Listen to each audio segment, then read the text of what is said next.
Welcome back to Romance in the Woah. This is your girl Charlie, and this is Vuki.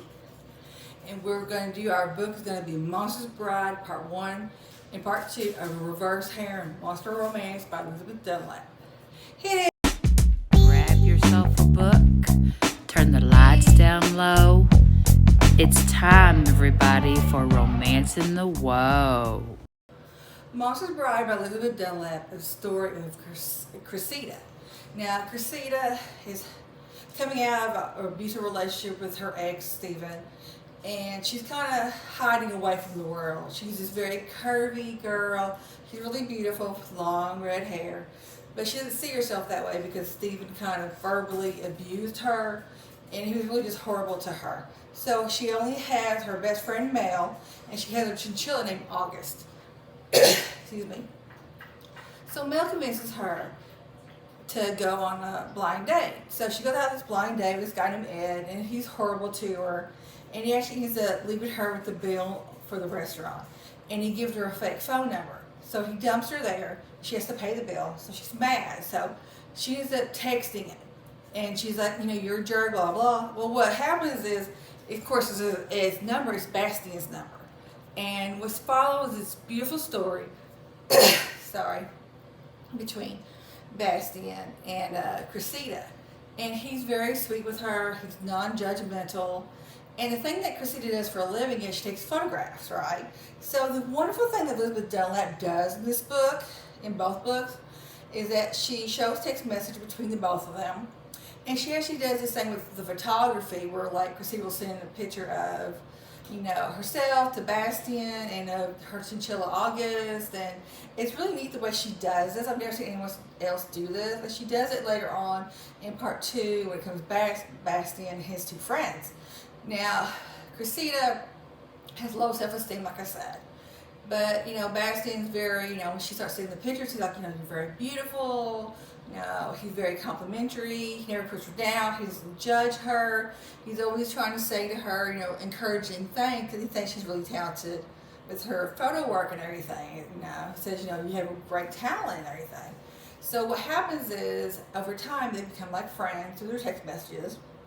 She has no idea what he looks like or even what he is. Hint, hint. So she ends up finding out there's some bad guys looking for her, no fault of her own. And so she immediately reaches out to Bastian and says, help, I don't know what to do, I'm in danger. So he shows up, and he shows up with his two best friends, Set and Hinata. Now, this is when you learn that Bastian is really a demon.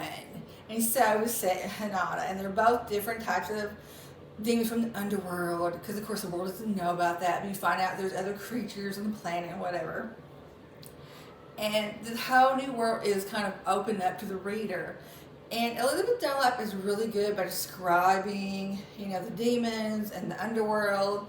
And it's really just very interesting. And of course, the best friends, of course, see Cressida, and they've seen her pictures, and they think that she's beautiful. And they're always very complimentary of her. Now, she starts off the book in kind of like, oversized clothing. She's hiding her body. But because she has these three men who are like, oh, you're beautiful, we're very attracted to you, you're so smart, you can do anything you want to do. She starts becoming more like proud of her body. And she should. She's gorgeous. She has great curves. They're very sweet and romantic with her, and I love the way this is written. Now, part 1 flows into part 2, and I tell you, if you're going to get this series, just go ahead and get both books. If you have Kindle Unlimited, it's free on both. I've read both of them. I think I'm buying both of them because they're so good. So a lot happens in this book, and I don't want to give away too much, but there's lots of sweetness, there's danger, there's drama, but it doesn't take away from the relationship. And there's all this relationship built between the four of them. And then, of course, you have the little chinchilla August. He plays a very important part, but I won't say what. So I highly recommend Monster's Bride Part 1 and Part 2, A Reverse Harem Monster Romance by Elizabeth Dunlap. If you're into reverse harems and monsters, you're definitely going to want this. If you're into sweeties, you're really going to love this. So I highly recommend this book. And also, I just want to say thank you to our sponsor, which is Derby City T-shirts. I'm wearing one today, and you can get Derby City T-shirts on Etsy.